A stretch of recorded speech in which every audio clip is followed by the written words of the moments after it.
Good morning, Nazarene family. How you guys doing this morning? It's a pleasure for me to be here with you, and for you to be here with me as we interact with our global care and connection missionary, the Lopez family. I want to thank you all for joining us this morning as we spend some time getting to know who those persons are and what they do and how we can assist as a district. Just two bits of information before we get into the interview segment. Remember, this is an interactive session.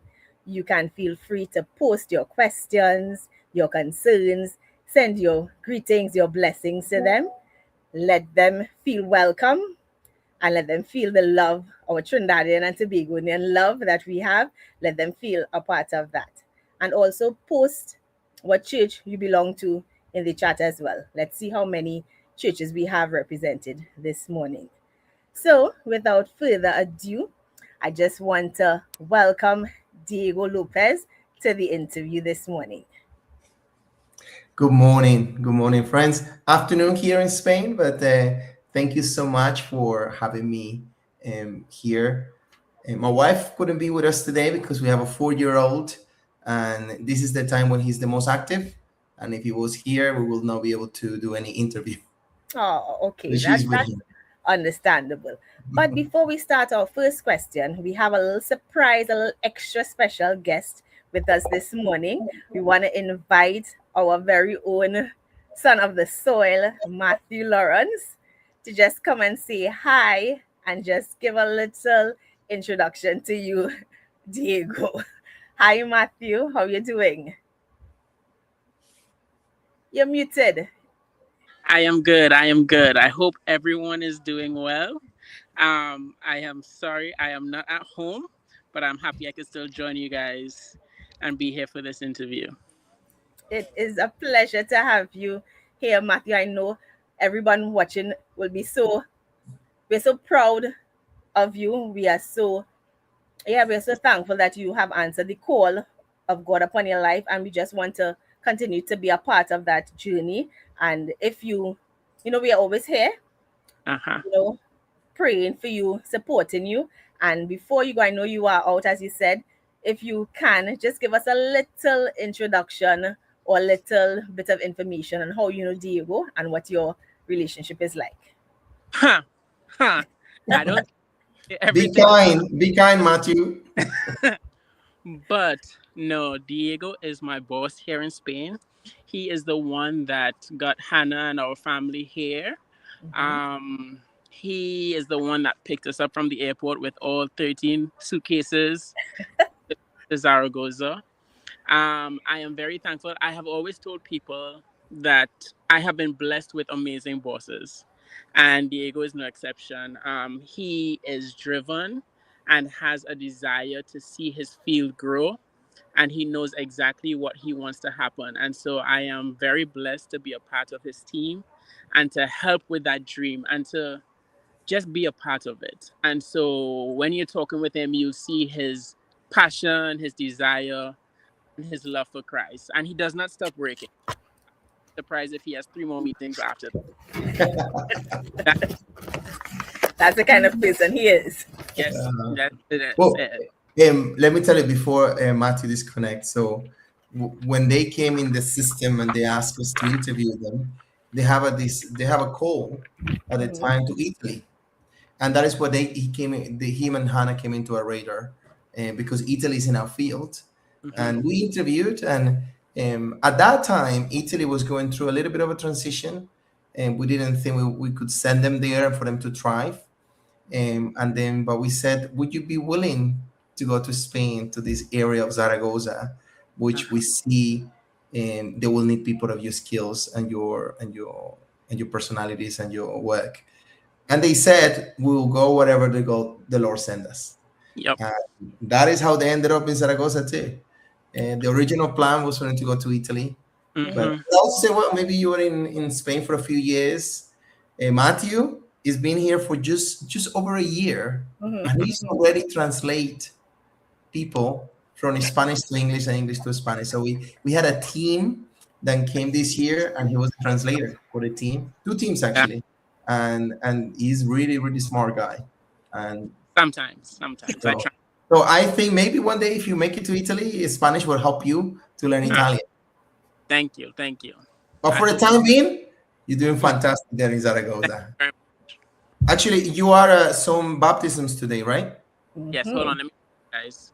So the baptisms were earlier, but because we're in the city and the churches don't have their own baptism pools like some churches do, they have to drive out of the city to places where they can do the baptisms, and sometimes the churches stay and just swim a little bit. So Right. I wonder if I can. I don't know if I can switch it, but they're over there. Is that a lake or a Yeah, river? yep. It's a lake close to Wesker, Oh, Wow. nice, beautiful. and so I yeah, guess so not as beautiful as Trinidad and Tobago, but it's nice. it is. It's a It little, is but not. beautiful. It's beautiful nonetheless. It's still It beautiful. is. It is. It is. But thank you guys. Thank you so much, Matthew, for spending this time with us. I know you are busy, so we would allow you to leave. If you can stay, that's great. But thank you so much for coming on this morning. Thank you. Thank you for having me. Good luck, Diego. Thank you. Bye. They are fantastic. So let's just start one time. We have a lot of questions to go through. We want to know as much as we can about you in this session. So, first of all, just tell us about you, your family, your wife, your son.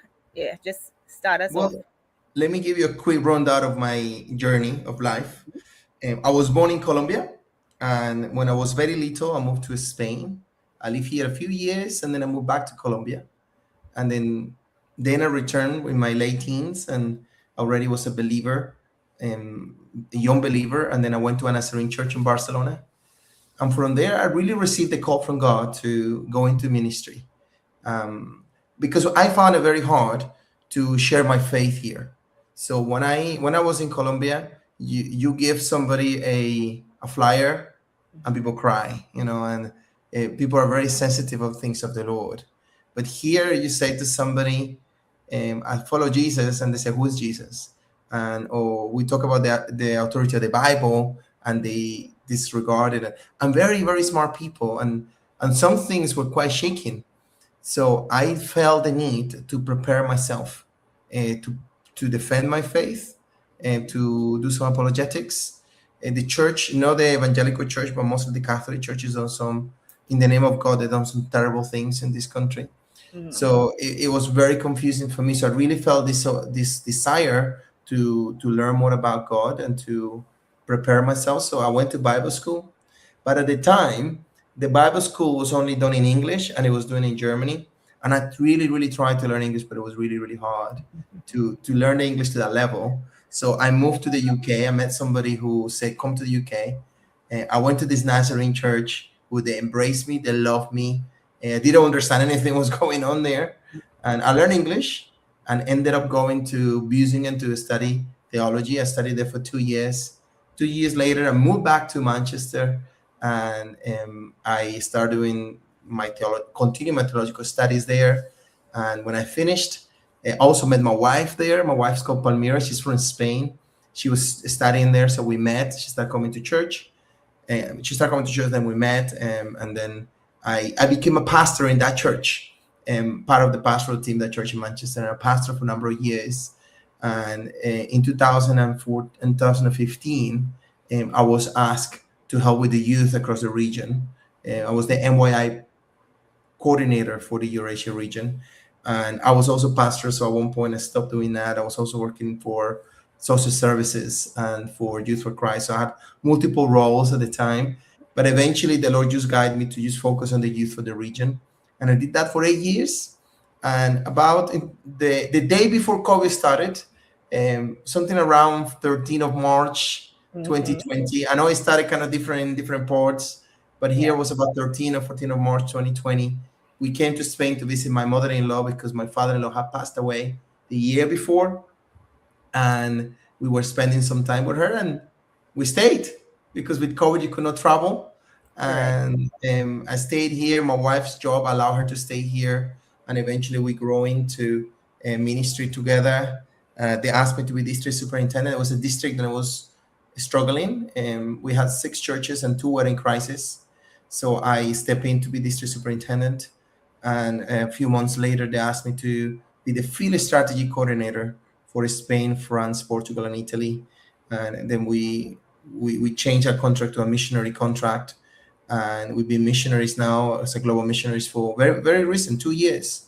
And the first year I did it in a different capacity, and 2 years ago we step in as a global missionaries. And my wife has been helping as a finance coordinator for the South Asia field, which is the countries of Nepal, Bangladesh, Sri Lanka, Pakistan, uh, and a creative access country. So she does the finances for there, and I'm FSC for this country. And due to some ministry transitions now in South Asia, I'm also helping as part of the FSC team there as well. So quite busy with different things, but there is nothing better than being busy for the Lord. That is the best. That is true. I heard you say that you were there right before COVID started. Since that is something that we can all identify with, tell us exactly how that, or just give us a snapshot of how that impacted your life. What was it like? Because on our side of the world, we were seeing videos of, all these thousands of people dying, and just tell us how it impacted your life that first couple of months in 2020 during the At COVID. one point, there were 1,000 people a day dying here in Spain.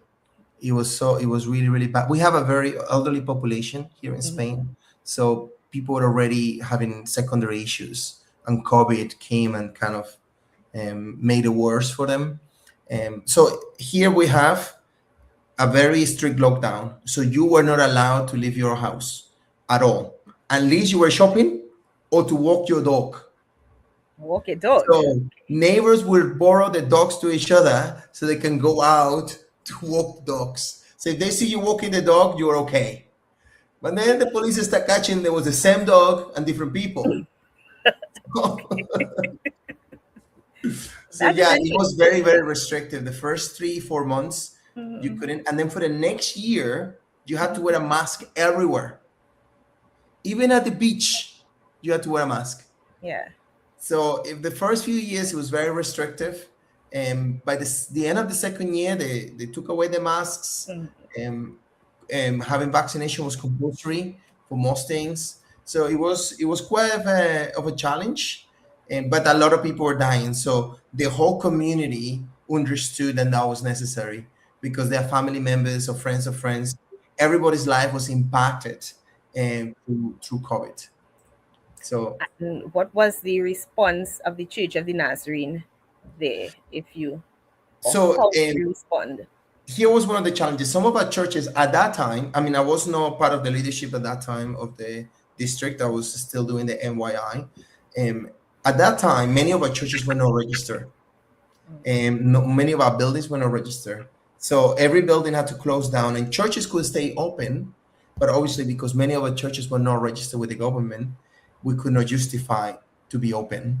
So it was a big challenge. We had to close some of our churches.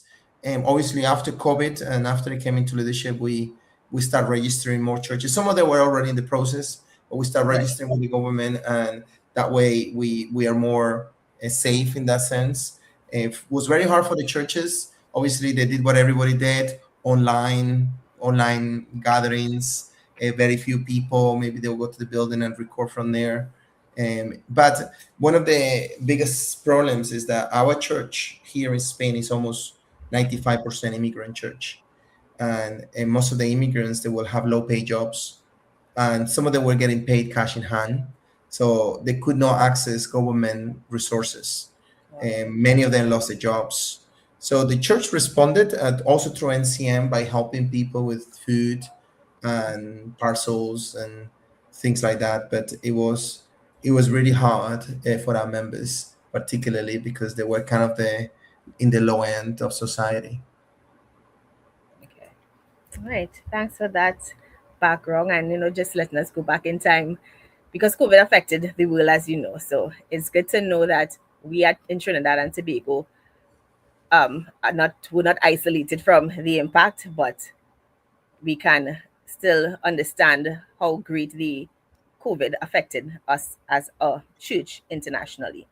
So tell me, or tell us, what exactly does a field strategy coordinator do? What is that?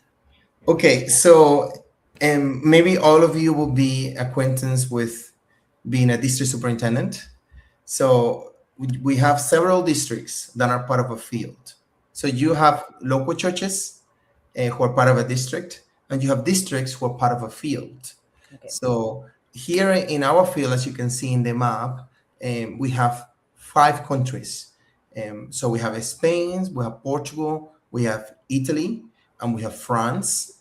And then to the far and to the right, you have Greece, which is our newest work. So we have a missionary couple there who are starting the work of the Church of the Nazarene in Greece, and they have a remarkable story. They are in the 70s, and he's Brazilian. She's also Brazilian, but they are from Italian descendant. And then he taught Greek for 35 years in Bible school and New Testament. And he said to me recently, he said, Diego, the reason I'm here is because I didn't want to die knowing that we have no Nazarene church here in Greece. After I taught for so many years about the journeys of Paul, of he's speaking in Athens, the church in Corinth, and all how the church grew out of this part. He said I could not die knowing. So I was with him last weekend there in Greece, and he said, I came here to die, but I hope before that we have a Nazarene church here. So now, for the first time ever, we tried to have work there before. For the first time ever, we have the church is registered. They have a small group in their house, and it's quite challenging. I'll probably share more later on about the challenges we face in our field. So, but basically, I'll oversee all these countries. I oversee the work. I guide. I help to give a strategy, to raise resources, to develop leadership. Obviously, with a team. We have a fantastic missionary team, which Matthew and Hannah are part of it. But apart from them, we are 18 missionaries here. Hopefully we'll have 2 more coming soon across there. But also we have district superintendents. We have 40 churches. If you go back to the map, I want to show you something. If you see all the red dots is where we have Nazarene churches. If you see all the blue dots is where we are planting churches, and we're starting new works. So as you see, it's a very huge area, but our work is very, very small. We only have across the region, this field, 41 churches.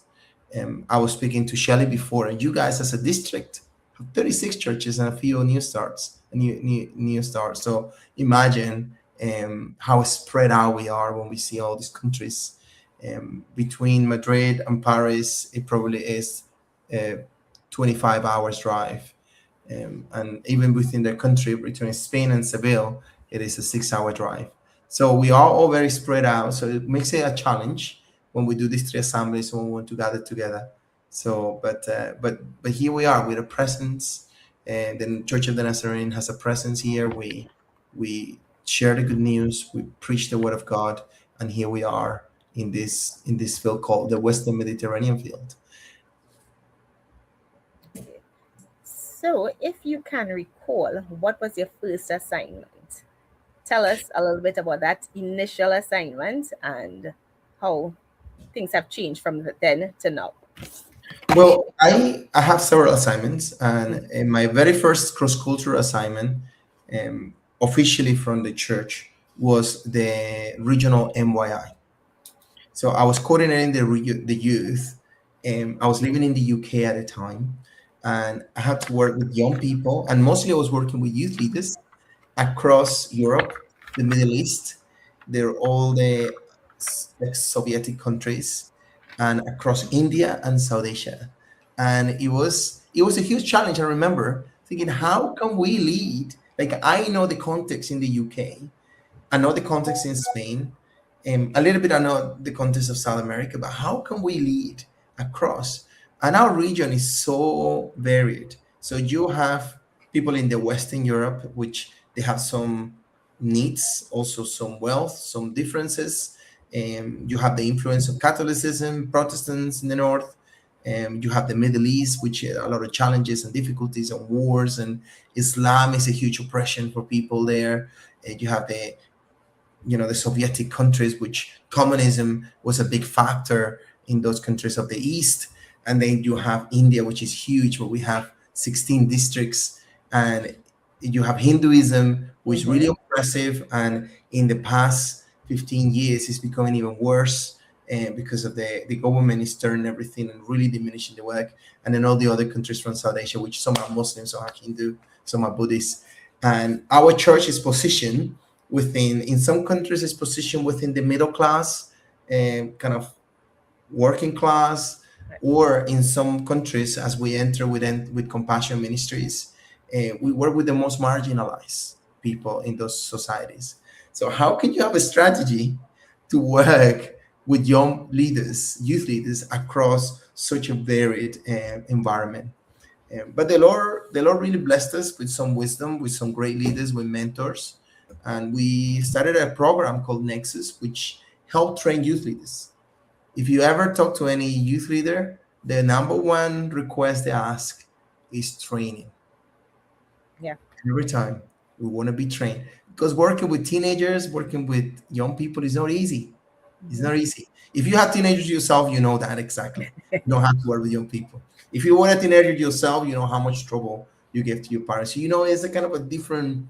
So Mm-hmm. people want to have some training, and actually was very successful. We did a training across, and the training was based in personal experience. So that took away some of the intellectual capacities that people might have in some places or others, and also the social backgrounds, and it was good. I did that for 8 years, and now the ministry is led by a wonderful young woman called Amy Warner, and she was part of our team, and she's doing a lot better than I did, I think. So that is Well, it's I think always that's the goal, to have a trainee yeah, supersede or surpass yeah, you in that leadership role. Yeah. yeah. That was my first missionary assignment, and after that, obviously was helping here in the district in Spain, and the Lord has been very merciful to us. We're doing well from 6 churches, two in crisis. Now we moved into having 9 churches. And hopefully this year we're going to move into phase two. I don't know if you guys are acquainted with the church. You have phase pioneering districts, which we Mm-hmm. had in Greece, and phase one and phase two and phase three. And hopefully we will move our district from phase one to phase two. All right. Just a little bit of personal information. Tell me, what's your favorite um, scripture is, and why? How that benefited you, or what do you learn from that favorite scripture is? So I was thinking about that, and I don't have well. I could use John 3:16 and all the ones that Jeremiah 33, those, and really the Lord has spoken in my life many times. But I would like to talk about the Emmaus road. You find that at the end of Luke, and it's when Jesus was walking with these two people that could not recognize him, and he walked with them from Jerusalem to Emmaus, in the Emmaus road, and they could not see him. And eventually, he was asking lots of questions. He walked alongside them, and then when he got in the house, they invited him in, and when they broke the bread, the eyes were open, and they realized that he was Jesus, and then Jesus disappeared. And then the most remarkable thing for me is the heart. They said our heart was warm what we were with him. So the impression that he left after in them. And that passage, it really taught me how to be a leader, especially as I started with youth as a youth leader. Then our journey is to walk alongside people. And sometimes we see some visible things, but it's after we leave the impression we leave in people. And I think for me, the most remarkable part in that passage is that Jesus left and they still remember him with a warm heart. And also that he walked alongside them. He could have showed them who he was from the beginning. Mm-hmm. Right from the beginning, he could show who he was. But he walked the journey with them. And as you know, our Christian walk is a journey. And that is why every time, like, When I think about my journey, my life, my ministry, it all goes back to this passage. I'm a walking with people. I'm a walking with leaders. I'm a walking with teenagers. I'm a walking with pastors and the S's that need support, that need encouragement. And that is my philosophy of ministry, really. That's amazing. That's amazing. Coming at one piece of advice, or one piece of advice was given to you that most impacted your life, and if you can say who gave you that information, who was it from? So when I graduated at UNC in Germany, I did 2 years of Christian ministry and I finished. And obviously at the end there were some leaders there and they were congratulating us, shaking our hand. And this man called John Haynes, you might know him, he came at the end and he said, Diego, let the Lord let things fall in place. Let things fall in place. Don't chase, but let things fall into place. And that has been a great advice because as a young person, I was when I graduated there, I was 21, and you want to do everything. You want to chase. You have so many opportunities. You want to chase every single rabbit hole and go in every direction. But I think for me that time was good to just step back and wait and see what the Lord had in store for me. And that also guided me into another learning that I have, and I could testify all day here for things that happen in my life through this way of work of looking at things. Every single time in my life that a door closes is because the Lord had a better one for me. And actually now I get excited when a door closes because I know He has something better for me. And it's very hard to understand when you want something so bad Mm-hmm. and the door closes. And to get to that realization that if it closes, it's because He has something better. And after a time, I'm able to track. And I said, that door closed, but now we have these and these and these and these. And if anybody is listening today, getting into that stage in which you see a closed door, not as a disappointment, but as a future blessing that is coming. Because the Lord always know better than we do. Yep. Yep. Yeah. So then, what piece of advice would you give your younger self, that 21-year-old graduate coming now into ministry? What piece of advice, if you could tell him, that would impact his life? Well, I will say that it took me a while to realize that Mm. when doors close, He opened a new one. But I will say to my 21-year-old, don't worry, trust in the Lord. And that is, I know we hear that from the pulpit every week in and week out, but trust in the Lord because He will take care. I never been really good at anything, I have to say. Like, and the way I know it's not false humility. It's like when you are with people, you in whatever area, you can see there is people that exceed. I think, wow. I remember some of my classmates, they did essays and they got like A pluses all the time, and they put hardly any effort on it because naturally they did it, and I had to put so much effort. I only go C's. And early on, also, I did taekwondo. I'm a black belt in taekwondo, by the way. Mhm. And my friends, they were all better than me, and naturally they were good, and I had to work really hard to get to the level. So I've never really been kind of talented at anything like, oh, I'm the best at this, but I have been always been consistent and obedient, and that has been the only two things I've been in. And when I track it back and feel like, okay, these guys were natural, but they didn't continue, they didn't carry on, and but I was able to be faithful and stay in the course, and that is what is important, to stay in the course, and He will take care of everything else. So we have a question here. During this journey, did you ever get weary at some point, and how did you deal with that? I I've not been able to say to you this point. I'm trying to I go worry. I get disappointed all the time. My wife helped me a lot to give. She's super positive, and she's more patient than me at times, most of the time. So she'll give me a lot of courage and perseverance. But good mentors. Whenever I got weary, I just speak to a mentor. I have 4 to 5 mentors. Mhm. Um, um, a very good one of mine passed away in January, and last night I was watching his memorial service because I couldn't go to the service.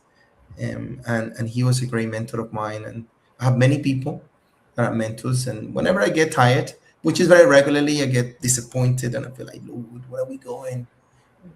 What are we doing? This is overwhelming.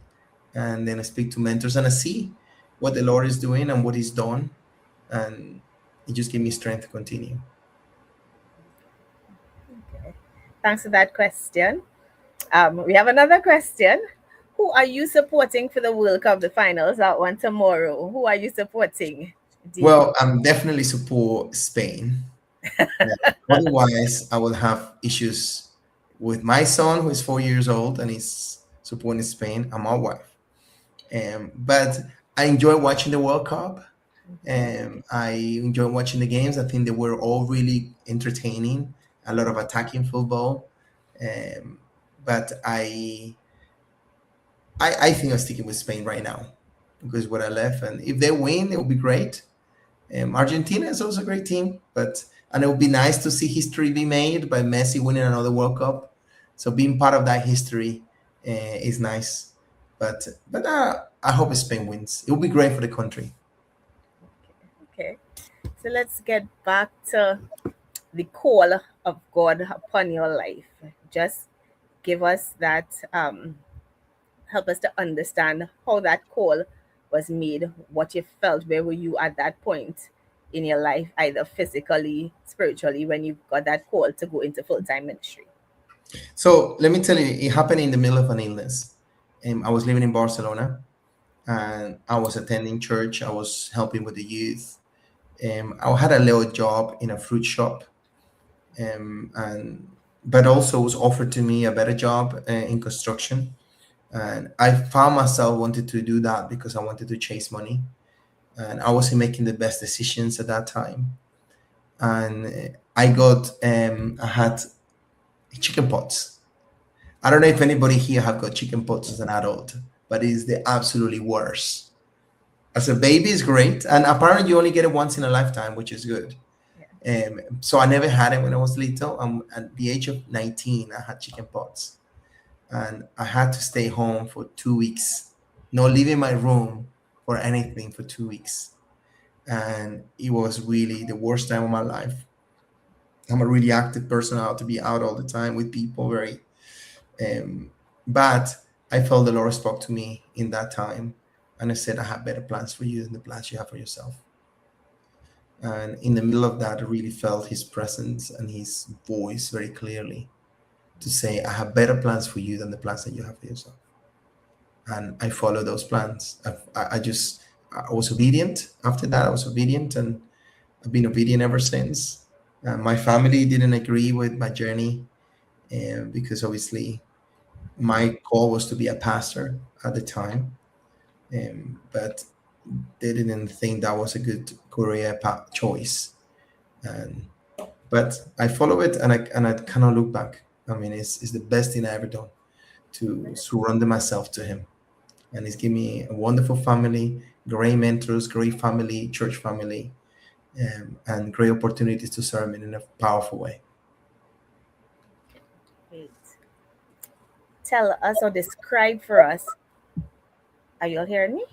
I'm getting I'm a here. little. Can you Okay. hear me? Yeah. Yes. Describe an answered prayer that exceeded your expectation, or just an answered prayer that you can share with us. Either one would be great. Well, let me tell you, when I started as a district superintendent, as I said before, here for Spain, there were 6 churches, and two of them were in crisis, and one of them was in a really bad crisis, a split. I mean, it was just before I had to clean some of the mess that had happened. The church was like kind of 500 kilometers from where I live, and so it was a lot of leading that church from the distance, and it was very cold. People were really hurt, It was really dwindled in numbers. The Church of the Nazarene was seen in a bad.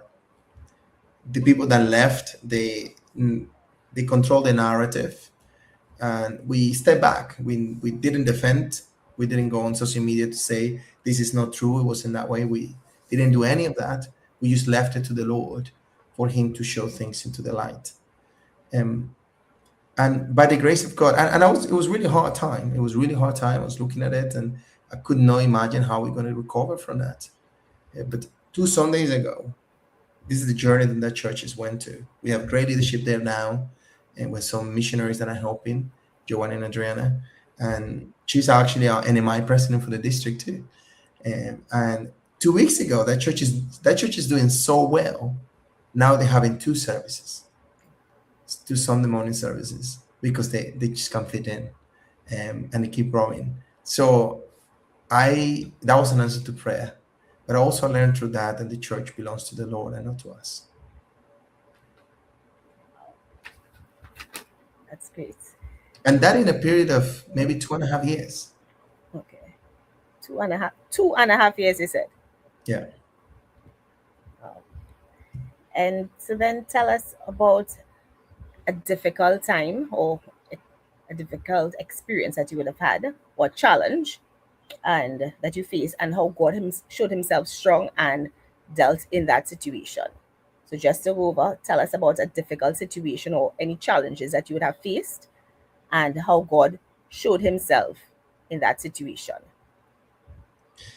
Um, that is going on right now, or that is shown in the past. Either one. Yeah. Well, I think that situation with that church, Mm-hmm. um, and how also the district had a really great um, co- cohesion. People got together in an amazing way. We are very separated from each other, but it really feels that we are a family. We feel like we are a great ministry team, together with the missionaries and together with the pastors, some of the pioneers. So I really see the Lord showing in that area, seeing how new people step in and say, hey, I'm ready to take the baton and take this church forward. So, and that is beautiful to see. Some young people, some older people as well. Our missionary team is mixed between people in the millennials under 40s and people over 60s. So it's just a really interesting dynamic we had in our team.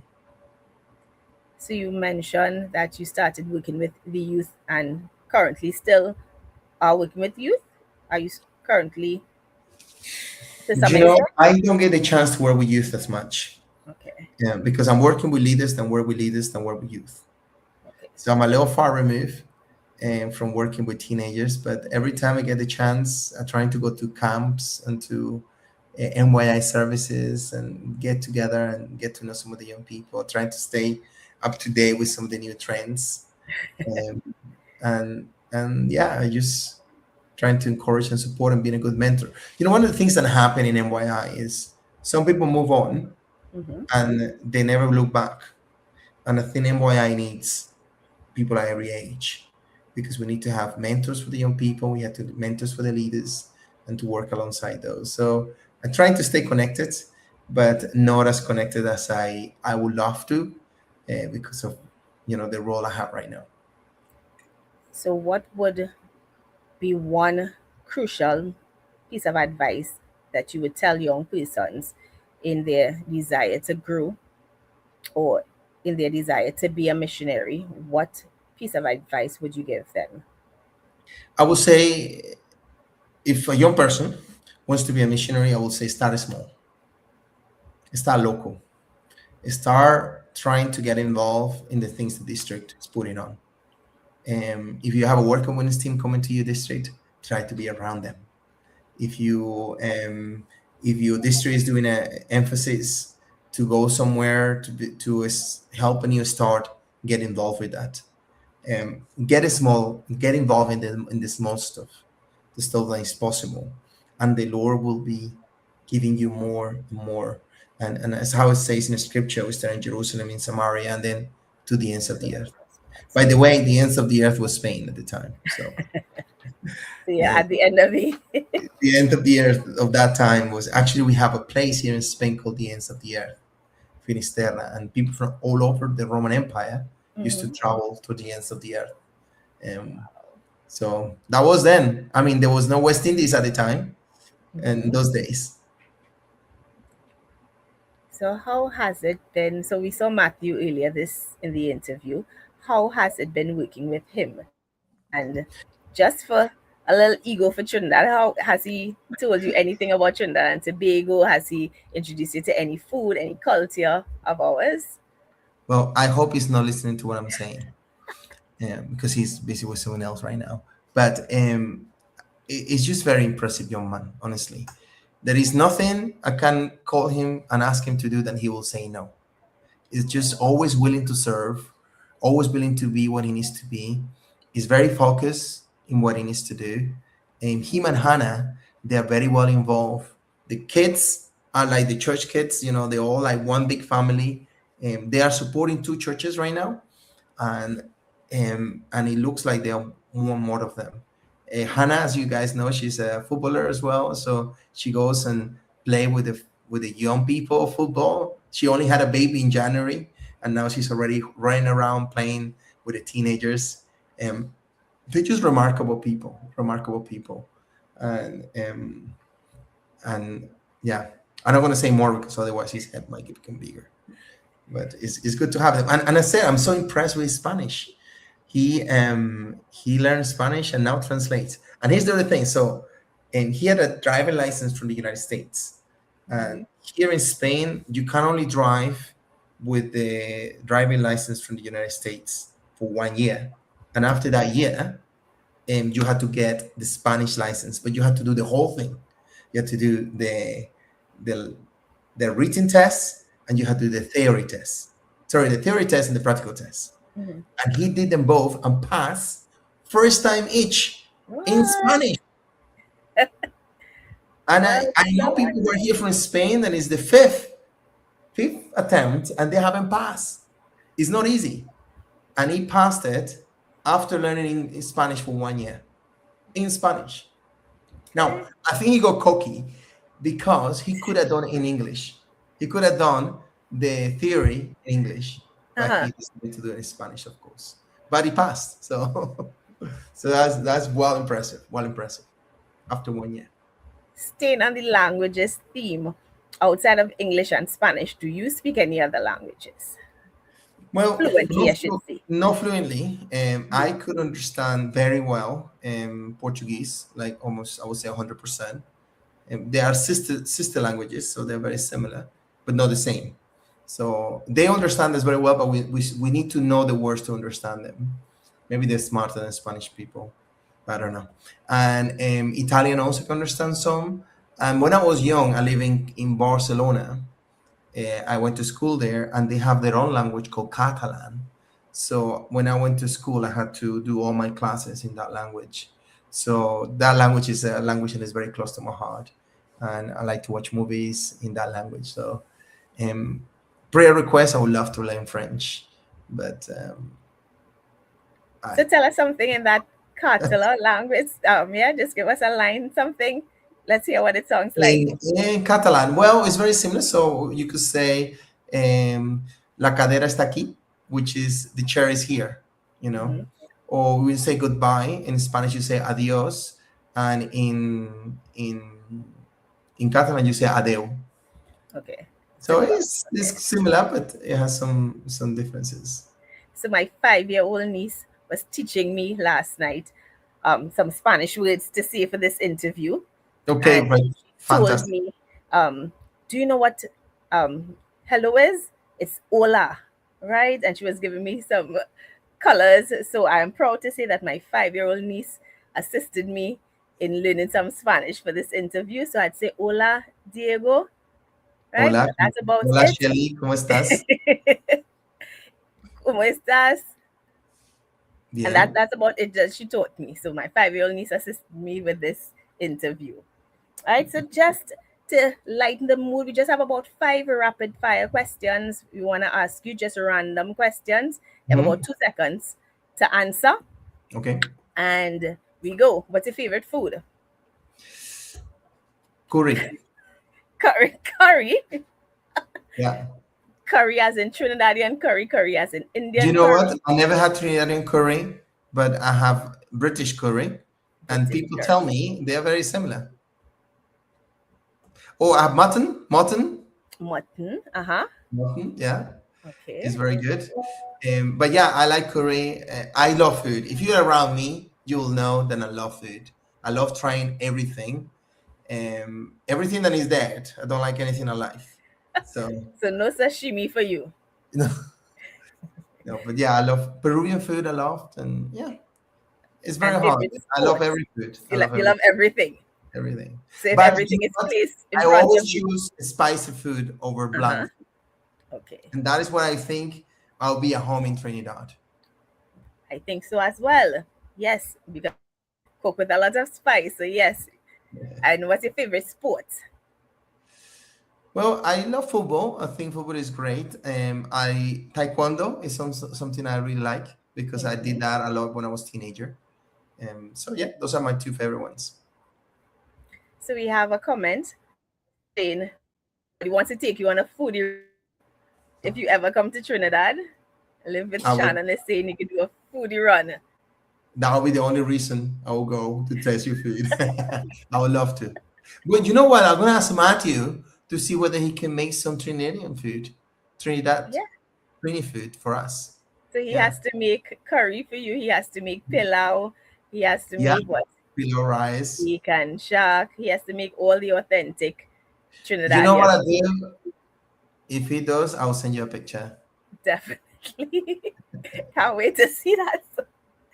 What is one place you'd like to travel? What's Travel up? to. Mhm. Do you know what? I am so blessed in our church to be able to travel a lot. So I don't really have in my mind to say, hey, I would love to go to this place. But today, at this moment, you open my curiosity for Trinidad and Tobago. I was hoping you say that. I was hoping you say Trinidad would be the place that you Yeah. want to travel You to. know, Shelly, you come across to me like somebody who can make a good curry. I will take that. What is your what is the meal that you cook the best? One when you come to Trinidad, I'll let you know. I'll have to try out some recipes because honestly, I am not. I don't be in the kitchen that often. I must say I love food, but I do not cook that often. Oh, just likewise, likewise. We need to find somebody who feed us then, Shelly. Correct, Maybe correct. somebody here in the group can say, "Hey, we cook for you guys." Somebody's asking, what's your favorite football club? Well, there's a story behind this. My favorite football club is the Manchester United. Yeah. So I moved to Manchester, and I'm going to tell you the story very quickly. So I moved to Manchester, and in Manchester you have Manchester United and Manchester City. Hmm. So and I had to choose. They say you had to be either one or the other. You cannot be neither. So I had to go through a journey of which one I was going to be. Now I was working in a hotel, and in that hotel, every Champions League game, they will go there and they stay at the hotel, so we get to see some of the players. So the hotel really like Manchester United. And then that was one thing. But the second thing is, at the time when I was there in 2003, they were going to sign a huge sponsorship deal for the T-shirt. It was going to be the largest in football history into that time, and they decided not to do it because it was with a betting company, and they said we don't want to have betting in our shirts, Right. and that would go against our values. So I thought, well, that is good. And also between Manchester United and Manchester City, Manchester City was more kind of Catholic, a Catholic club, and Manchester United was more like the Protestant club. So those were the three things that made me be a Manchester United fan. And also, they were doing very well at that time, but now they're not doing so That's good. yeah. And they have a Trinidadian player in 1999. What was his name? Yeah, I forgot the name right now, but they have a player from Trinidad. If Maybe somebody. anyone is on the chat that can answer Dwight, that yeah, right, question for us, right, Dwight Dwight. Talk, that Yeah, person, yes, 1999. yes. He We helped got a them win comment. Champions League. We have a comment saying Man U over Manchester City any day. Is that Yeah, all the time, yeah? Manchester Man U United. over Man City any day. Yeah. All Yes. right. We just have a few more questions for you before we leave. Um, when I was growing up in NMI, we were exposed to missionary books and stories, and it formed a part of my life that impacted how we see missionaries and how we could assist. Is there any one particular story, if it's from a book or or something that you have been a part of that impacted your life or have learned from it? Any missionary story? Well, it's very interesting because I grew also like you. I grew up thinking about missionaries that went to India, missionaries that went to China. Brother Andrew that was in Eastern Europe, and you see the lives and all the work they did. And often this missionary life was in countries that were kind of in the East. Um, and it's very hard to see missionaries or missionary stories for people in the West, Yeah. and the world is changing in such a way that often it's very hard to say we're missionaries here in Western Europe, in Spain. So I used to see missionaries then go to the east, or missionaries going to Africa. But now some of my biggest stories about missionaries then go to the west, here in especially what I call Catholic Europe, which is, we are seeing like a sect, and we're seeing like people who are not, part of the country or part of the religion that makes the culture. So there is many missionaries that have been here in this part of the world that are done fantastic work, but because it's not been that dramatic, Mhm. because persecution looks differently. Living here is a great place to live, but it's a very, very hard place to minister. It's hard to find reward in the ministry because every gain is very, very small. Yeah. So, I also, like you, grew up with seeing the church going to places like that. But today, maybe some of my heroes are missionaries, the missionaries we have here. Our friends there in Greece, I was telling you before, they left the grandchildren. They could have been living a really good retirement life, but they left everything, Mhm. and they're so far away from the family to start a Church of the Nazarene in Greece. They didn't have to. They had done good for the church for all their life, for more than 35 years, but they decided to leave and start again in a culture that is not theirs, in a language that is not theirs, to see the Church of the Nazarene. First of all, the Church of God, and secondly, the Church of the Nazarene have a presence there in Greece. So maybe they're my heroes. Yeah. So tell us, as a district on the other side of the world, how can we help you and your family in your ministry? How can Trinidad and Tobago District assist you? We are here to help. Let us know how we can. So today has been great. I enjoyed sharing a story, knowing that there are so many people from across the pond that are interested in what the Lord is doing. And we're very grateful. Thank you for sending us, Matthew and Hannah. And I think your prayers are really needed. We have struggles with licenses and neighbors and churches, and here we're very all in top of each other. We had really bad fires last weekend here where I live. 13 people die, and if anything, can you pray for us to be able to be a blessing to the community? It's the worst fires in one century, in this century, and they happen just 10 minutes from where I live. Many of the people were evacuated and come here. We have some people from church here in our house, and we have, together 6 people and 2 dogs staying with us one way or the other. They all gone back home, but the devastation is terrible. Many lives have been dead. Some people still they're missing. So we definitely, you can pray for us in that area as well. And pray for our son Diego. He's going to school next year, and we're trying to make the wisest decisions about his education, especially as we're missionaries. And yeah, pray for my wife and this new challenge that we have in South Asia as well. We are as far away as you can be from South Asia, but we are trying to help the church there and develop leadership, new leadership to take the work that is going on there. So we have come to the end of our interview. Do you have any final remarks, any last statements you want to make before we go? Well, I want to say thank you, and this has been very fun. I have to be honest; it's the first time a district offers to do something like this, so it's been really, really good. So thank you so much, Shelley. We've been in chatting to each other for quite some time, so thank you so much for this, and this is a great blessing. So thank you. Yeah.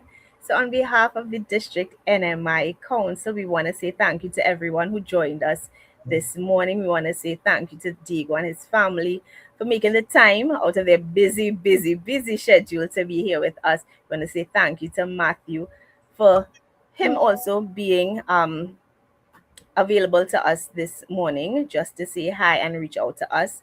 So, everyone, have a great day. To you, Diego, have a great afternoon, and we shall see each other soon. Thank you so Bye. much, and we'll be in touch. Bye, Thank you. everyone. Bye bye, Shelley. Okay.